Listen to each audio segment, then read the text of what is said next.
Hello again, Automotivated followers. Today I wanted to take you guys through a little ground test you guys can do. So today I'm working on a 2011 Ram 1500. It's got the 5.7 Hemi, and we got a no start, no crank condition. So right now I'll show you guys. You get in here, turn the key, nothing.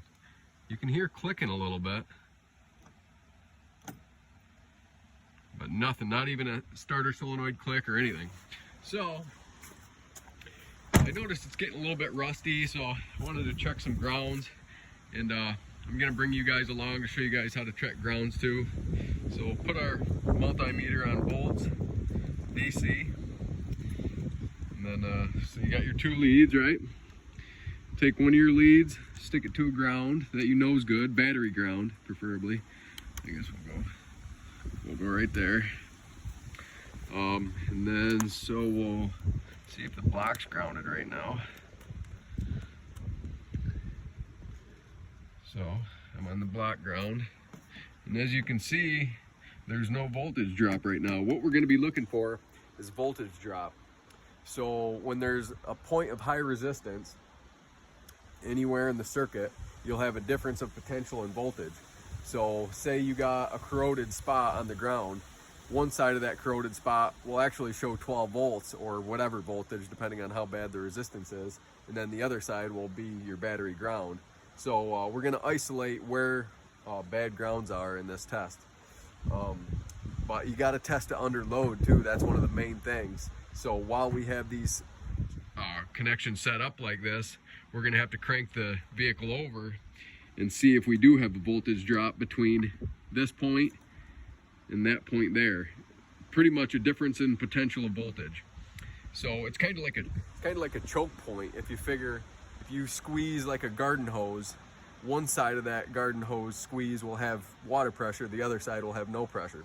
It's pretty much the basis of this test. So let's go ahead and crank it over and see if we have a difference in potential of voltage between these 2 points. So I can reach in through here. Luckily, these newer vehicles will crank for 5 or 10 seconds after you crank it, so we'll have time to check it.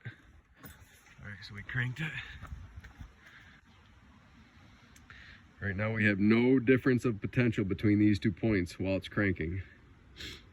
That's good. So that means the ground from there to there is good. So now let's show you what it looks like at the starter.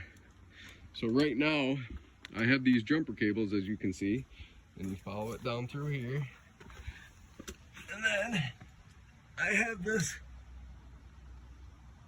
jumper cable clamped onto the back of the starter. If you can see that bolt that holds the starter on right there, just the ground side of my jumper cable. So we'll take that up to here.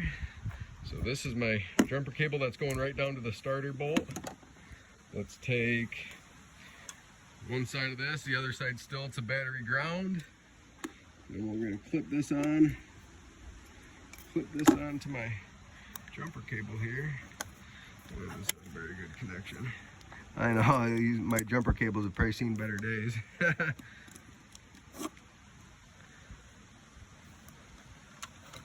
me see if I can get a little bit better connection here.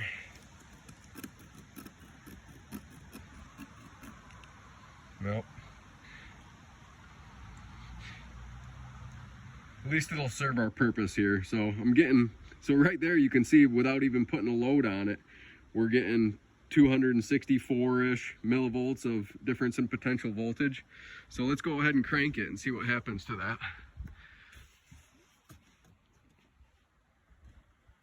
There, we cranked it. Holy cow, full battery voltage. Let's watch it for a second. And that's where the auto crank feature would shut off. So even without a load, look how high that, well, it's dropping now because things are cooling down a little bit. So somehow we have a difference in potential between that negative battery cable and the starter casing where you saw I was hooked onto it. So I'm gonna have to track that down And what you can do is just choose choose different points on the block and between ground straps, and see if you can pinpoint that difference in potential. Right now we have quite a bit we can track down, because we have all the way from there all the way down to the starter. Any point in between there can be our choke point, so we're gonna have to track that down. Before we track this all the way down, there was something I forgot to show you guys, and something I forgot to explain a little more in depth. So I was telling you guys about, you have to put a load on the circuit in order to find the difference in potential. Without a load on it, there is no difference in potential. It's almost like, you take that garden hose example, you pinch that garden hose. If you don't open up the valve and you pinch that garden hose, there's not gonna be pressure on either side, obviously, because you didn't open the valve. Pretty much what we're doing here is opening up the valve between 2 points, and we're gonna find that choke point to see the difference in potential. And another thing, the reason I have jumper cables to do this test, because if you're just doing the test with a multimeter, you could use really thin gauge wiring like this, but I decided to use jumper cables for a specific purpose. So let's disconnect my voltmeter here. So I got my voltmeter leads off. I still have this ground, the other half of this jumper cable, down to that starter bolt. So let's just for poops and laughters here, hook this up to the battery. Get the positive away from everything. And so pretty much what we're doing now is we're bypassing all the grounds that go from the battery down to that point from the factory. We're just giving it our own ground. So let's crank it over and see what happens here. Whoa, there we go, the beast lives. So that proves to us that is the issue. Obviously, if we can send this ground down there, that is our issue. Let me shut this back off so you guys can actually hear me. So it's obviously our issue. I just wanted to show you guys that, because having a set of jumper cables on you, not only for jumping other people's vehicles or getting your own vehicle jumped, but you can also do a quick test. Because if I didn't have this voltmeter here, I could have easily just hooked this. You're not going to hurt anything by going ground to ground. There should be no difference in potential voltage there. So as long as you're going ground of the battery to a ground on the frame, ground on the motor, ground on the starter bolt like we are, you're not going to hurt anything. And that's a quick test to rule out all your grounds, or in this case, to rule in the ground. We still have to find it. I don't know where it's at. But it's going to be one of these probably battery to block ground, I would imagine. I'll start the footage back up when I find it. So we got a little bit lucky here. So I traced the battery grounds down, and come to find out, one pops down in this fender well here and goes right to the frame. So right now the only points I have connected are just where this ground comes down, and then I'm on the stud that it connects to. So I'm just bypassing that right now. Let's throw, I took the keys out. Let's throw the keys back in and see what happens. We got ignition. So something as stupid as that can cause your engine not to start. Oh, I got my light on, don't I? Something as silly as that. Right there. Just a little bit of corrosion on that. That's all it takes. So I'm just gonna clean that up, put it back together, put dielectric grease all on the outside, and be good as new. I'll start the video back up after I clean it up and show you guys how it turned out. Ground's all cleaned up, put back together with a dielectric grease all over the outside of it, smothered. But I wanted to show you guys the proof of concept here. I started the video with the voltage drop, and then we kind of went to the bypass method with the ground cable or jumper cables.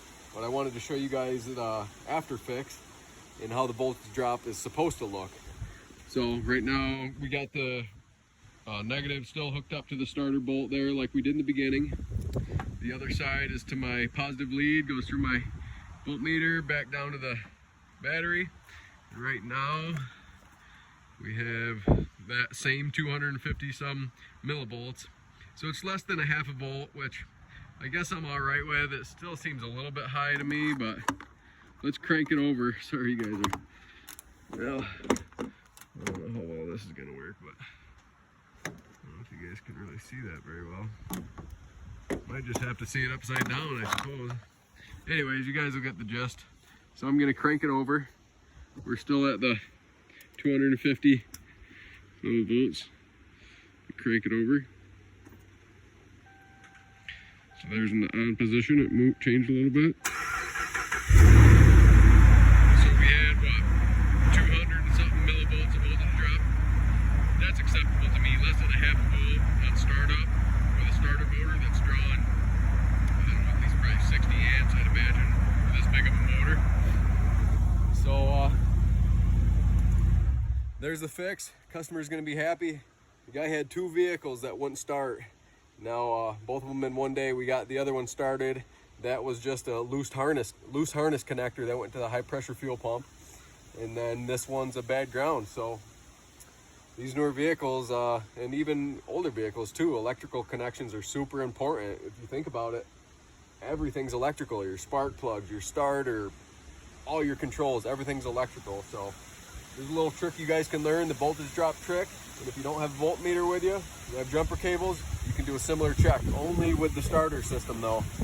I don't know if I'd be trying to jump grounds with computer systems and stuff, especially not knowing what exactly you're getting into. Maybe with wiring diagrams and stuff you can, but anyways, keep it to the starter system and you'll be fine.